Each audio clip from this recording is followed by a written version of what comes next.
Adding and deleting from a queue. Now we are implementing a queue using an array.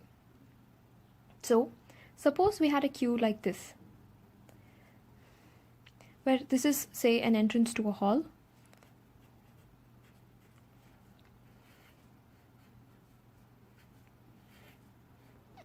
And these are the people queuing up to enter the hall.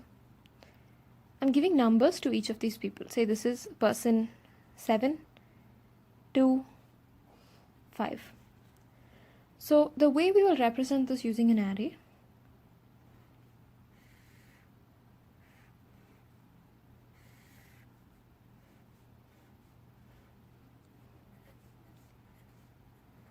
first we will have person 7, then person 2, then person 5.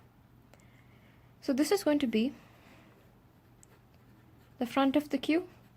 This is going to be the rear of the queue. Similarly, front is going to point to the 0th element, which is 7. Rear is going to point to the second element, which is 5. What I mean by that is front is equal to 0, rear is equal to 2. Now there are two operations in a basic queue. We can add from the rear. So what happens when we do that? When we add from the rear, we will add another person over here, that is, add another number over here, and we will increment the rear by 1. So add from the rear means we increment the rear by 1, rear becomes 3, and then we store that element. The other operation we can perform using a queue is we delete from the front.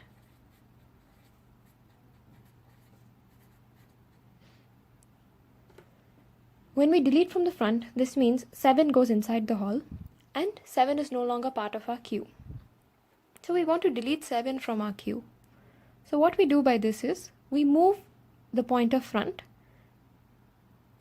to the first position of the array. So front is equal to 1 now. And this element no longer exists in our queue because we no longer keep track of it. We are going to move front ahead by 1. So we are doing front plus plus when we delete from the front. So let me go over that.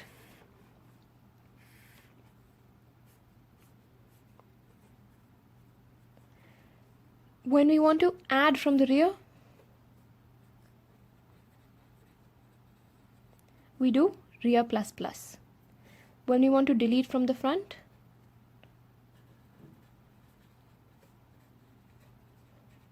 we do front plus plus. So we'll go on adding in this direction. We'll add from the rear and we'll also delete from the front. We'll keep on. The front will also move in the same direction, deleting what is in the front. With this in mind, let's look at a few cases that the queue can encounter when adding and deleting.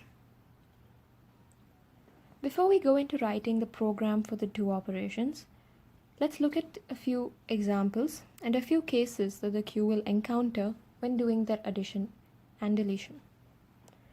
So the first case is when we add the first element to the queue.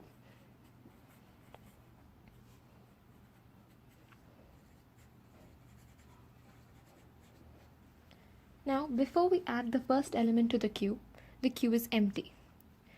That is, the queue has just been created. So in this case,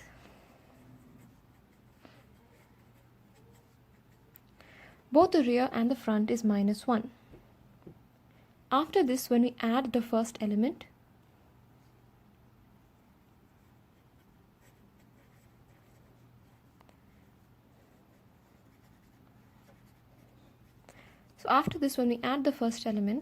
we will get an array. Let's say the element was 5. And in this array, we would like the rear and the front both to point to 0.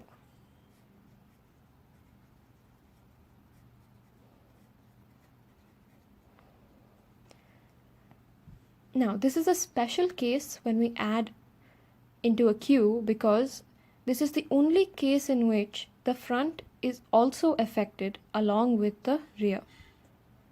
Now, when we add more elements to the queue, we are going to add, say, 6, 7, 8, and only the rear will be moving with the elements which are added.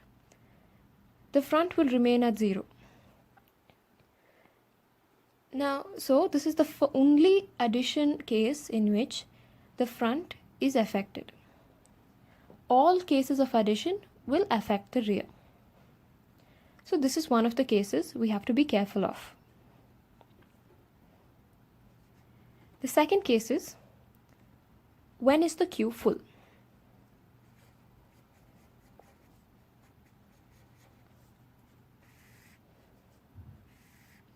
So, if we have a queue like this,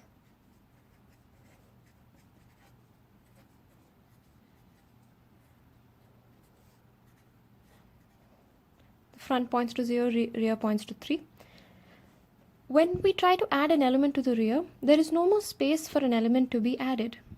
So, we say that the queue is full. So, when the rear is equal to the length of the array minus 1, that is, when the rear reaches the last index of the array, then we say that the queue is full and there is no more scope for an element to be added to the rear of the array. Let's take another case.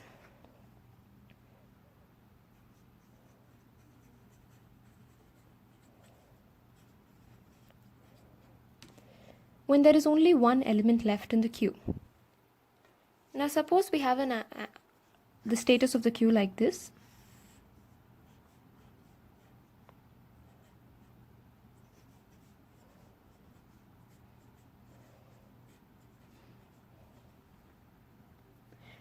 So there is only one element left in the queue, and now we perform a deletion operation. When we perform a deletion operation, we are going to get an empty queue. So if we perform the deletion,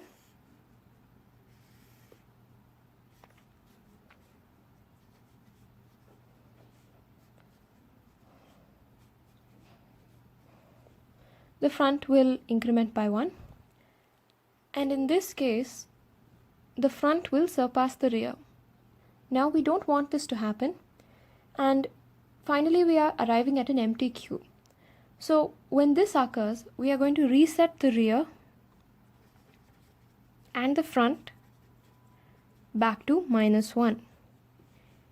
So when we arrive at an empty queue by deleting all the elements and the front surpasses the rear, for maximum space utilization of the queue, we are going to reset the queue, and this will give us an empty queue again.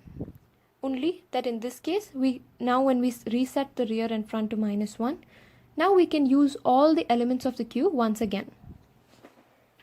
So I'm repeating that. When we arrive at an empty queue by deleting elements, and when we are sure we have an empty queue with us, we can reset the values of rear and front back to minus 1, so that we can use the full queue once again. So this is the case when one element is left and we try to delete from the status of the queue. The fourth case comes when the queue is empty. So as we said over here, the queue is empty when rear is equal to minus 1 and front is equal to minus 1. This is an important case because we cannot delete an element from a queue which is empty, because there is no element to delete. Now that we are clear with these 4 important cases, let's go to the programming of the 2 operations, adding and deleting.